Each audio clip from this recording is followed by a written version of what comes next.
stick together. I don't have to like you to work with you. Okay? We're engaged in some very important work here, and it takes all hands on deck.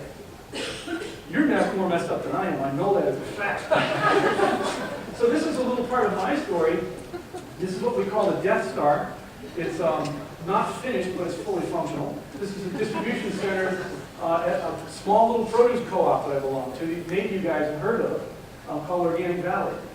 When I joined this co-op in 1994, there was all of the farmers could sit around 2 picnic tables. I was grower number 24. There's now 2,400 members in this co-op. And dairy, eggs, juice, produce, soy, grains. When I started with Organic Valley, we had about $375,000 in gross sales. And we dreamed of a day when we would have $1 million in gross sales, because then all of our problems would be solved. Well, last summer we crossed $1 billion in sales, okay? Did we do this by blogging about it? Did we do this by suggesting to others that they should repost? Wouldn't this be a cool idea? No. We did this by getting our hands dirty, boots on the ground, blood, sweat, and tears. We actually did something, and it's $1 billion business. The spin-off of that $1 billion business is Organic Valley gets to count that million. It deposits it in the bank counts the billion. That deposits it in the accounts of the farmers, we count the billion. Then we take it out, and we start businesses, and we rejuvenated the downtown of where the headquarters building is. Every business that you see here, including the theater, the old marquee theater with the gold plate and all that kind of stuff inside, totally redone, because we actually have a different model that's based on small farmers getting together to get our economies of scale at the aggregation and the distribution level. We were doing food hubs 20 years ago before food hubs ever became trendy and popular. This is the power of collaboration. We need to stick with it. Local food co-op, 4,000 people in this town. I tell you, it's one of the world-class food co-ops you've ever been to. Just as expensive, too, but that's a different story. How are we going to do this at the restoration agriculture level? Well, 2 new businesses have gotten started. We need more farms to look like that. How do you do that? Well, we've got 2 situations here. We've got people that have investment capital that would love to support work like this, but they don't really know how to get involved in this. We also have a lot of young people who claim that they want to get involved in farming that don't have access to land for whatever reason. So Restoration Agriculture Development, RAD, marries the 2, buys real estate, and sets up ecological systems like this, that this is now the base production for Restoration Agriculture International, which is the aggregation business, value-added business, and the sales business for Restoration Agriculture Systems across the USA. This is how we change the world, and this is how we can revegetate the planet in 15 short years. Now, how many of you guys have seen the movie Stripes? Okay, I recommend you go see it if you haven't seen it. Features one of my favorite farmers, and he gives a very inspirational speech, and I'm going to try to imitate here. It's Bill Murray. You people in this room, now I'm going to go off the script. You people in this room, we're all very, very, very different people. We're not Watusi. We're not Spartans. Oh, wait. We're Americans. We're American restorationists and small farmers. Small farmers with a capital A. Restoration with a small a. Capital A. And you know what that means? That means that our forefathers were kicked out of every respectable country in the world. We are the wretched refuse. We're the wounded children. We're the suffering today. We're the underdog. We're mutts. Here's proof. Her nose is cold. But there's no animal that is more faithful, more loyal, more lovable, and more dependable than the mutt. So we're all dog faces here. We're all very, very different, but there's one thing that we all have in common. We were all stupid enough to get involved in restoration and agriculture. We're mutants. There's something wrong with us. Something very, very wrong with us. Something seriously wrong with us. We're farmers. We're restorationists. But we're American farmers and American restorationists. We've been feeding the world and restoring the ecological soundness of this country for real. For 200 years. We're 10 and 1. 10 and 1. And we don't have to worry if we don't have high-paid lobbyists in Washington, D.C. We don't have to worry if big ag and the government wants to have us hung. All that we have to do is to be the great American farmers and restorationists that we were born to be. Do what I do, say what I say, and make me proud. My favorite farmer.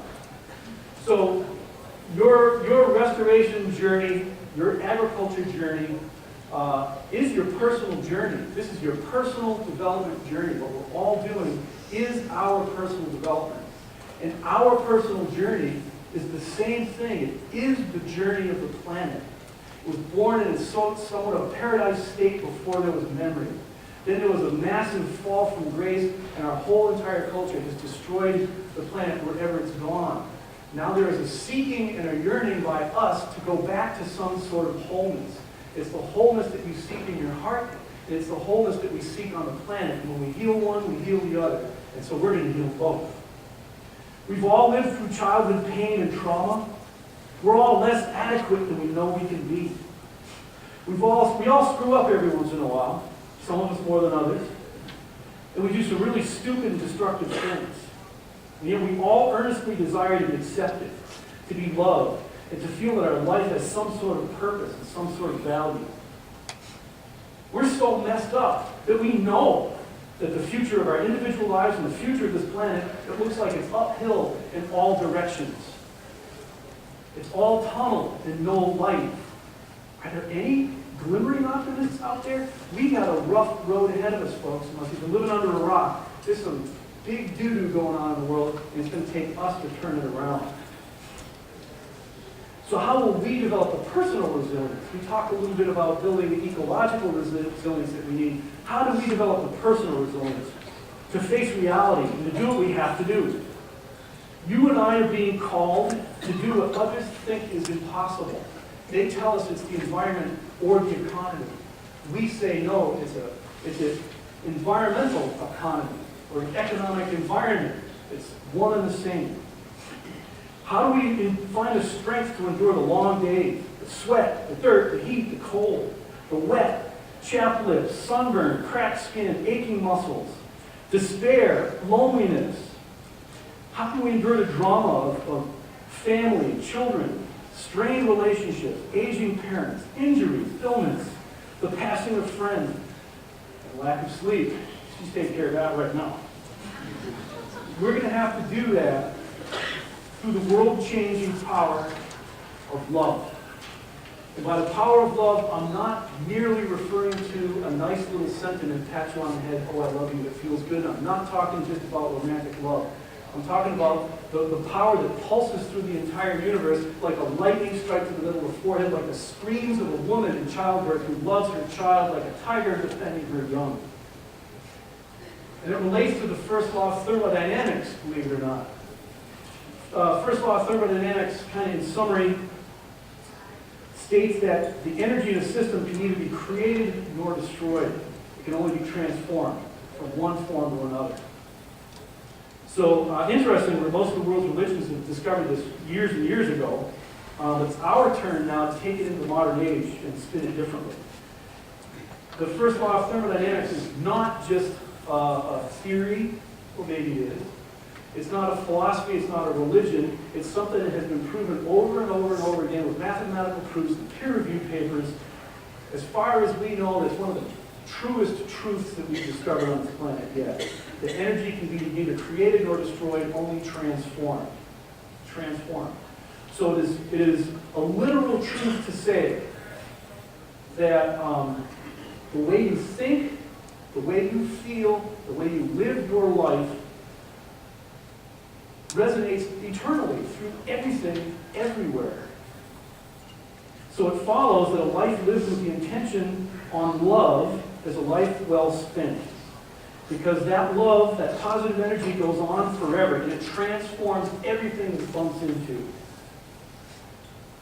The physicists and the mystic will agree that it's all about love, and the path to heal the hurts of your soul is the path that heals our planet. It's easy to say and easy to dismiss as merely cliche, but I'm not going to let you guys off that easy, okay? This is like the dog poop on your shoes. You can't get rid of this one, folks, and I won't let you. Get over your cynicism, walk right through all of your fears and all of your doubts, take the gloves off, and let's get down to the hard, real work of living a life of love and transforming the planet that we live on. And now the opposite of love is fear. And goodness knows there's enough of that going around. So in order to live a life of love, we're going to have to first confront our fears. We're going to have to wrestle with our inner demons. If you looked inside lately, folks, it's a mess.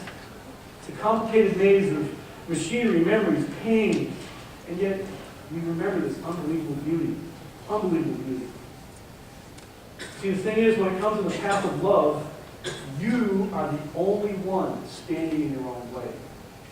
We all need to dig in our heels. We all need to clean that dog poop out of our shoes and rid ourselves of the inner obstacles that keep us from living a life of power built on love that transforms everything. Nobody else can do it. Nobody else can do it. And this is no quick fix. This is not easy because there's a lot of junk clogging up that beautiful heart of yours. But this is what we were made to do. This is what we are here for. You guys didn't get into the careers that you got into for nothing. You love deeply and powerfully. Now it's time to stand up and let it rip. Okay? We are here to transform the pain, the fear, the hatred, the destruction of this beautiful, beautiful living planet into the abundance and beauty of the future. It's what we're made to do, and I believe in every single one of you and what your mission is. Now, some people say that everything's merely randomness within chaos. That sounds like a self-defeating cop-out to me. I say that we are all made of awesomely undefeatable, irrepressible power of love. I believe in you. I believe in the work that you do, and I believe in the journey that we're on. This is what we're here for, so bring it on. Thank you very much.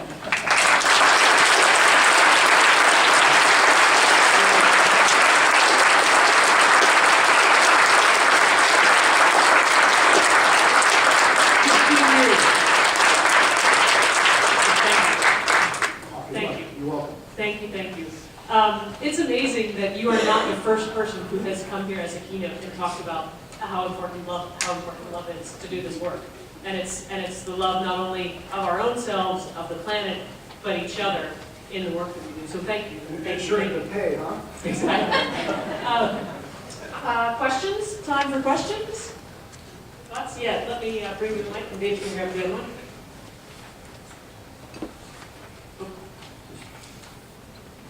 Thank you for that, for sharing your journey towards what this has become.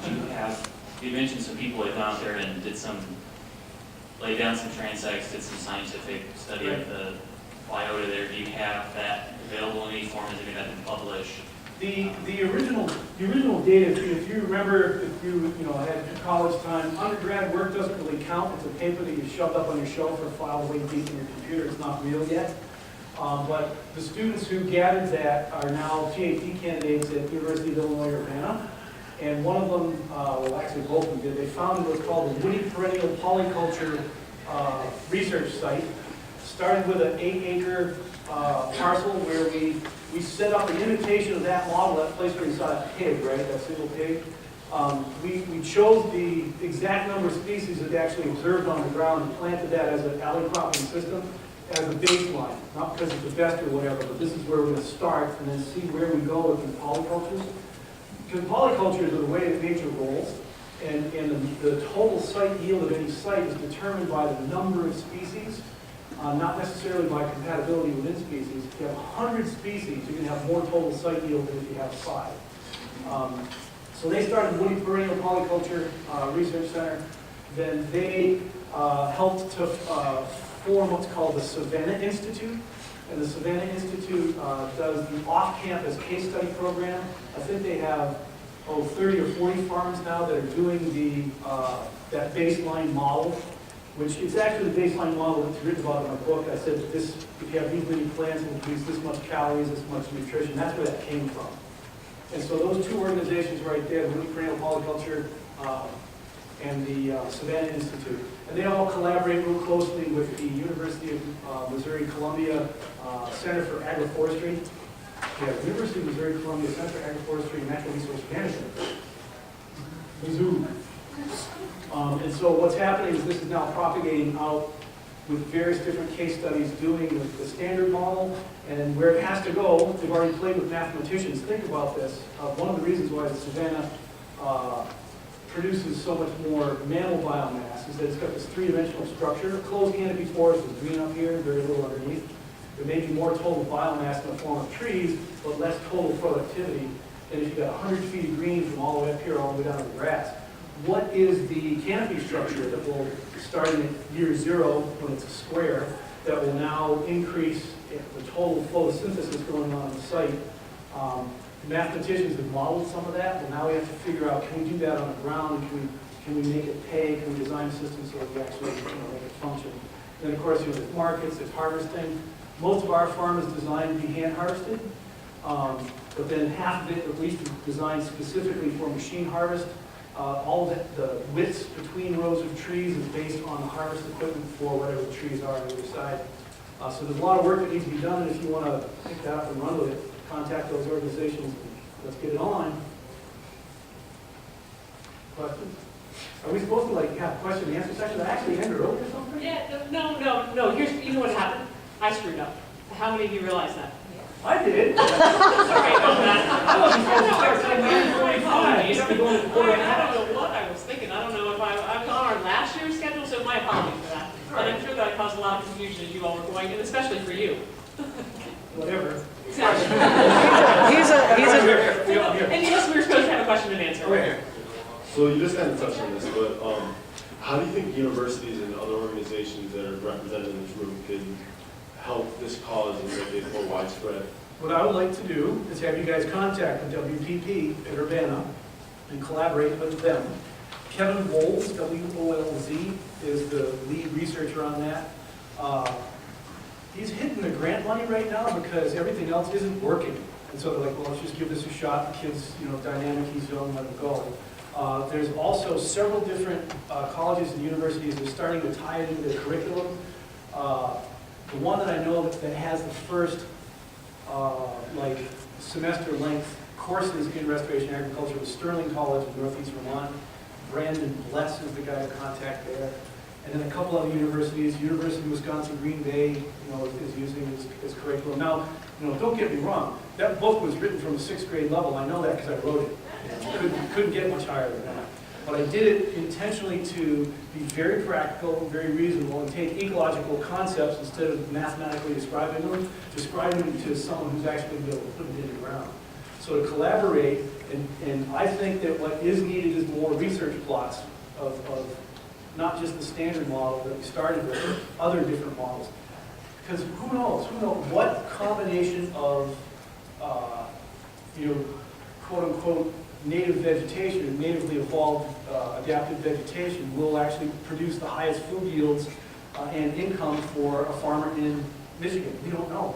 So we have all these different research plots doing that just find out, study it over time. One of the things that they're really getting a lot of press about is we thought that eventually we would start to be able to beat corn for dollars per acre from year 1. It's only been in the ground, I think this is the 4th harvest season.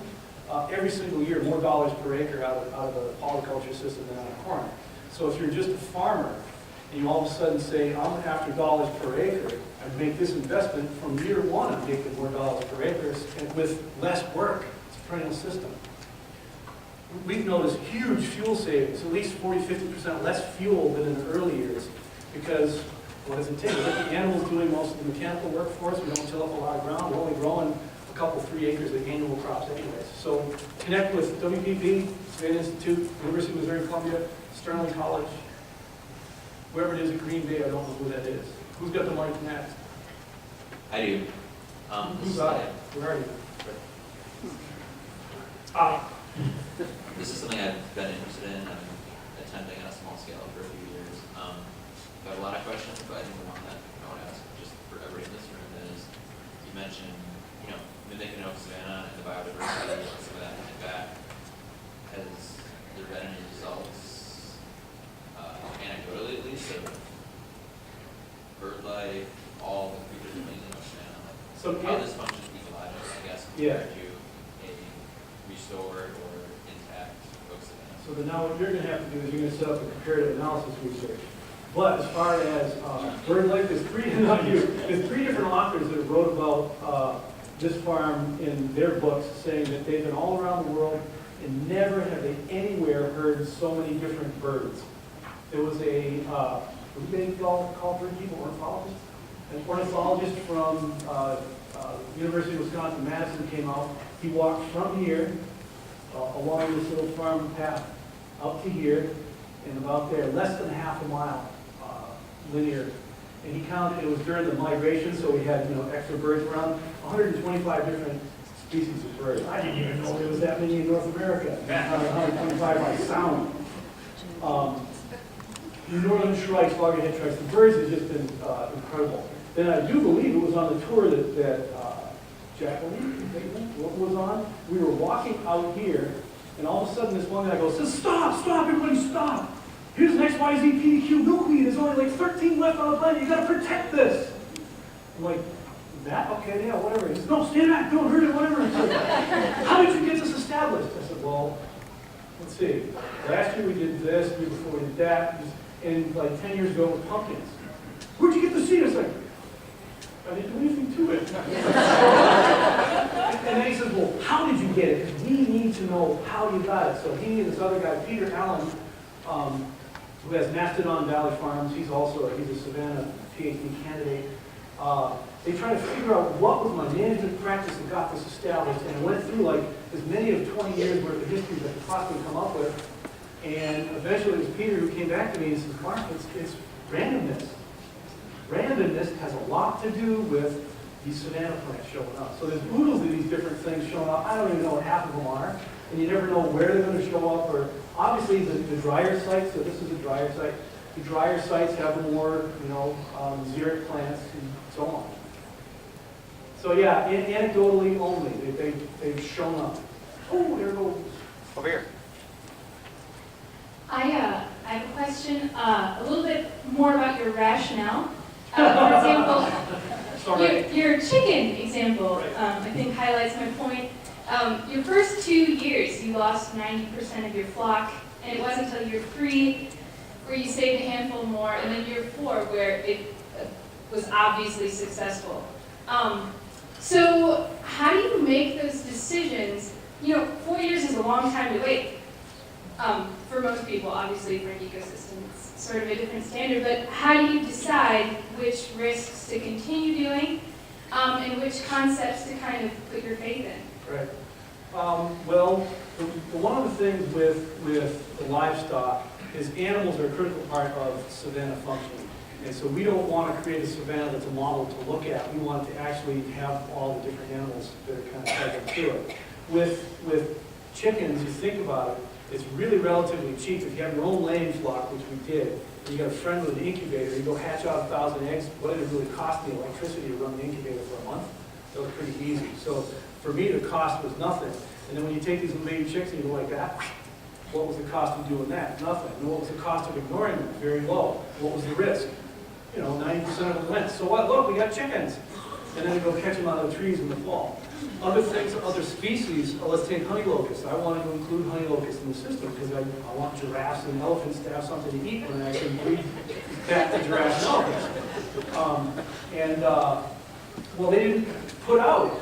I got nursery beds with like a zillion little honey locusts in there, and within the 3-year cutoff criteria, they weren't producing fruits and nuts, and I got enough stuff going on that does produce that quick. It was easy to find the hyperprecocity in it. That forget it, just kind of walked away from the honey locust. So that was kind of how I did that. I guess a lot of it has to do with the fact that by being a farmer actually engaged in making money, I didn't have time to spend or waste on things that weren't paying me back. And so like the chickens is cheap and easy. Think about maintenance. How affordable is stun, sheer total utter neglect? Very affordable. I don't need any special sprayers, or I don't have to call the co-op to come in with their special equipment. It's easy to do. And this is where it twists farmers' brains a little bit, but now let's go math. How many of you guys know how to do math? So multiplication. One of the problems with, she does that, one of the problems with some of the math involved is we put in zeros, where mathematically when you use a zero to multiply or divide by, the equation explodes. So when you start to introduce zeros, like we do nothing, into the economics of it, it doesn't make sense because you can't do the math. It's not that it doesn't make sense, you can't do the math. There's a client I was working with. First time I went there, they had this problem. We're losing about $10,000 a year on our farm operation. This is all the stuff that's going on, do an analysis, figure this out, help us get to restoration agriculture, you know, blah, blah, blah. 5 years later, they called me back. Well, it was kind of holding at 10 a year. We lost $30,000 this year. I said, okay. Where's all of your seed potatoes and all your seed garlic? So right over here. So let's take your seed potatoes and your seed garlic, let's throw them out on the pasture and walk away. Do nothing. Send home all your hired help. Don't use your equipment ever again. Don't do anything. And I'm guaranteeing you, next year we might find $1.35 worth of products out there. A couple potatoes and a piece of garlic. So you got a couple potatoes and a piece of garlic. Your economic return is incalculable to go from negative $35,000 to positive $1.35. So we laugh, but think about this. Okay, so if you're going to lose $35,000, let's take 10. Let's only lose $10,000 like next year. Plant a system like this. Plant a system like that and walk away. You spent nothing. You did no labor, no inputs, no sprays, no testing, disease control, nothing. You will have yields that are economic, especially if you design your house. So that's an extreme example of stun, but it's true. And you can't deny the numbers. If you're losing money on your farm, if you just stop, you're going to be way better off than if you keep farming. You really are. Did I successfully avoid answering your question?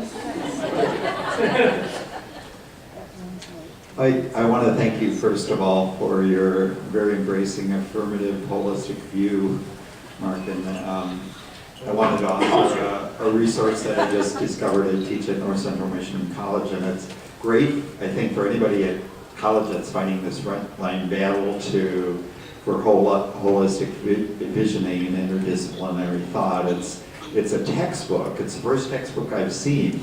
It's a systems view of life, and it's by Friedhof Capra, physicist, and then also a biochemist. But it goes through all disciplines, economics, and the criticisms of economics. Which book was this? The Systems View of Life. It's brand new publication, and it's a great textbook for thinking holistically and integrative thinking, the power of love, and the history of science, how it's gone back and forth from, holistic thinking, natural philosophy, to Descartes, Newtonian thought, and mechanistic thinking, and how it's shifting back now because of the life sciences and new approaches to science, where you can't, what you said about the farm, where you can't apply reductionist thinking.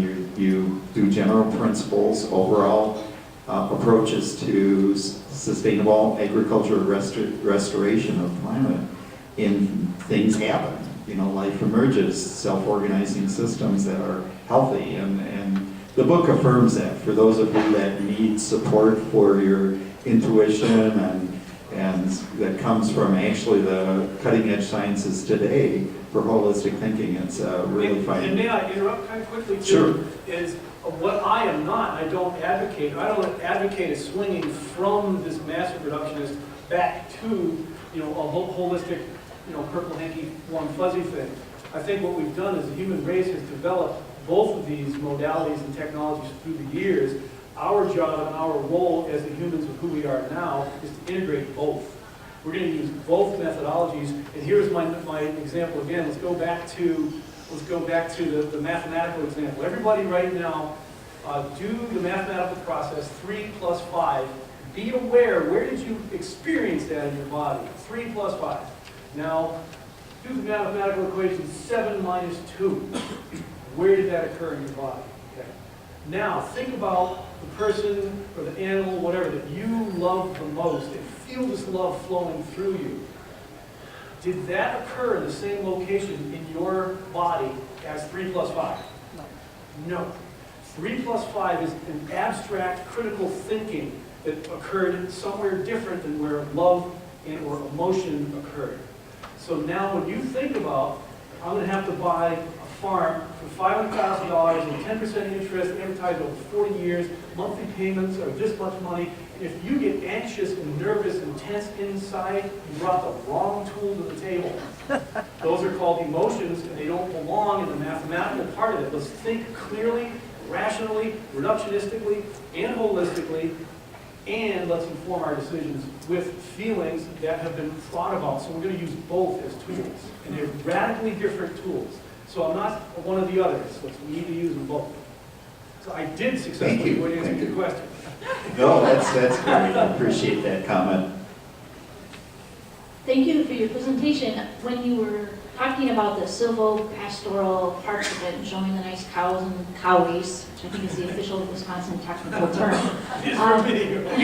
I got curious to know if you've looked into the possibility of intentionally putting in savanna plant species in there, putting in grasses, forbs, things like that, and incorporating that, and then harvesting the seeds from those and selling those and making a business out of that, and what are the economics? What I've wanted to do out here, see everything, all of the species, this is mostly the oak savanna biome that I've replicated here. But what I've done for efficiencies, this ridge here is primarily chestnut, actually chestnut all the way down here is primarily chestnut, everything else is in there. This is primarily apple, and everything else is in there. This is primarily hazelnut, and everything else is in there. So I've got these efficiencies of scale in each location. What I thought about is in between the rows of hazel is to do exactly that. Go ahead and till up the strip and plant it to specific crops. And so I can have, if there's 20 rows, I can have 20 different savanna species growing and I'm harvesting the seed for sale. I'd love to do that. If you want to start a business like that, come on out.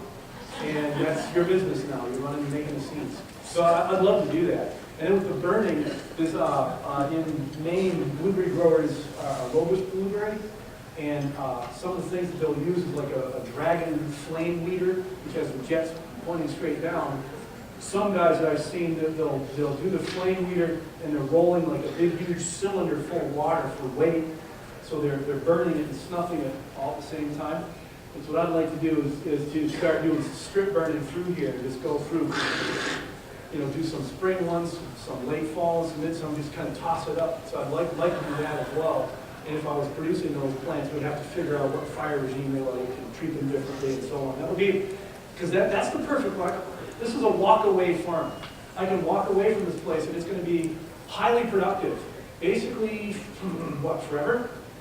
No cost. It's going to keep producing all these foods. So now if we throw in these other savanna species, we've got even more of the actual indicator species that belong there. So I'd love to do that. In my otherwise idle moments on the farm, I can only do everything all at once simultaneously all by myself with no money, okay? Hi, I have a real quick question. Does your book go into the economics and business side of a lot of this? Not really. It touches on it a little bit. And what I used for economic discussion, I used the average yield data for the various different crops. I discounted it, so if you had an acre of chestnuts, you get this much return. So I would discount it because in my acre, there's not a full acre of chestnuts. And then I took the lowest yields as the number. The economics of it, this is something that's kind of fascinating here. I was going to address it during my talk, but I didn't. The majority, like 85–90% of all people who file IRS Schedule F, that's tax return for a farm, the majority of those people receive the majority of their income from off-farm sources. Of all people who file IRS Schedule F, it's like 85% earn less than $15,000 a year. Okay? So $15,000 a year isn't an economic livelihood for anyone in almost any part of the country. Okay? So what that says is that agriculture doesn't pay. It doesn't. And what so many investment companies, so many young people getting into farming, so many organizations involved with farming, and probably a lot of you guys are involved in it too. If you look at this piece of real estate, and you want the IRS Schedule F farming activity to pay the carrying costs of this and generate a cash flow, you are hallucinating. It doesn't work that way. It doesn't work that way anywhere in the USA. That's why there are subsidies. Oh, excuse me. These are contracts. Okay? That's why agriculture is subsidized worldwide, because the economic system fails to describe what we're actually doing, and it fails to value what we're doing. So the economics of what we do, this is the line that I said before, the only time where I've ever been intentionally misquoted for mean intent. There is nothing that I do on my farm that's economically profitable by itself. They dropped off to by itself. And so there's nothing that I do on my farm that's economically profitable. There is, I don't have, in some, a couple weeks ago, this guy, yeah, well, what's your cash crop? It's like, no, what's your cash crop? It's like you're thinking about it old reductionist linear thinking way. This is an ecological system. I'm an ecosystems manager.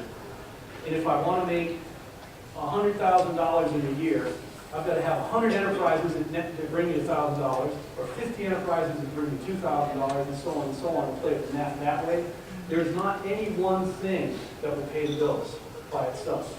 But all of it together has paid the bills for 20 years, and the other system doesn't work. And it's proven by all these farms. Young kids go, they take a bunch of investment capital, wherever they got it from, daddy leaves them a whole bunch of money, they buy all the doodads, they read all the fancy books, because they're smarter than the next people, they got a better marketing angle than the next person, I got a better web platform than the next person. They go out and they try to make Schedule F pay for everything, they crash and burn, and I buy their equipment cheap. Okay. So that explanation I just give you there's actually a book that most people I run into, in workshops, and my staff wants me to write, but there's two problems. You can't talk about it, and you can't write about it in exchange for money. Parts of it, unless you're a CPA, and parts of it, unless you're an attorney. And so I'm working with a CPA, I'm working with an attorney, trying to find time to write it together, because it's a package, how to do this. How do we buy land in the rural areas and pay for it through time and farm? And part of it, and this is what, unfortunately, there's not all that many farmers in the room, young people, the myth. Young people want to get into farming and just don't have access to land. There's land for sale everywhere. But you know what? It's not fairyland. You actually will have to borrow money. You'll have to borrow lots of money, leave the emotions out of it.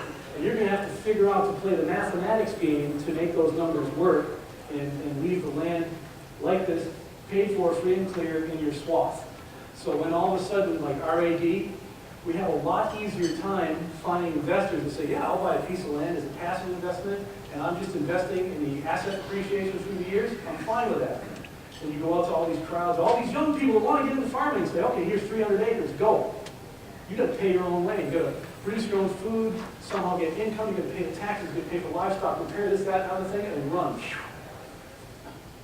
So don't ever let anyone say that there's all these oodles of young kids that want to get into farming and there's no access to land. There's land everywhere.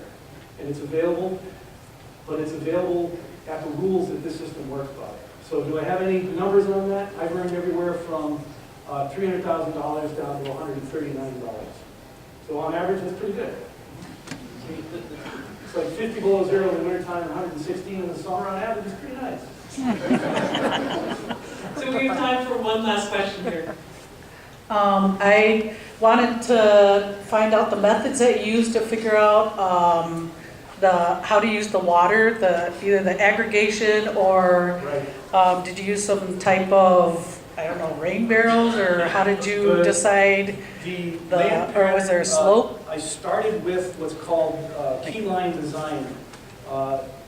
It's a modification of USDA contour farming. Modifications done by this Australian PA Yeomans. And so then I grabbed his book called Water for Every Farm. It's supposedly written in English, but it's almost impossible to understand. Mark, let me interrupt to say, Shannon is actually doing a workshop on keyline Good. design. Good. I might have to sit in on that and give you a hard time. So anyways, what I've done is I've modified Yeoman's keyline design principles. We use everything from swales and berms to ponds located here and there, and it's the cultivation pattern. And it's simple enough.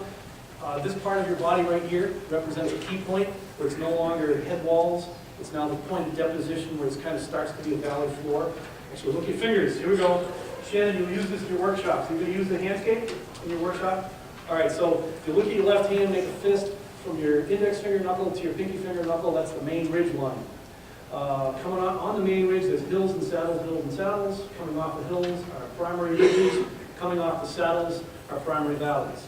Right up here, where your fingers come together, that soft little web, that's the key point in that primary valley. If you make a contour line at that key point, and then make your cultivation pattern parallel it going up and parallel it going down, just naturally because of the shape of the land, you have this reverse herringbone pattern that now pitches towards the ridges. It's almost miraculous how it works. So then the water starts to pitch towards the ridge, and if you look at your fingernails, that little half moon shape, out at the ridges is going to be these odd spots that we put a little pond out on the ridge, and in each little key point we put little ponds. So that's a 5-minute summary. I was giving him like a heads up, so now he can incorporate this, and it'll be a fantastic workshop. Great. Well, All Mark, right, thank you so thank you much. kindly. Yeah, really appreciate it.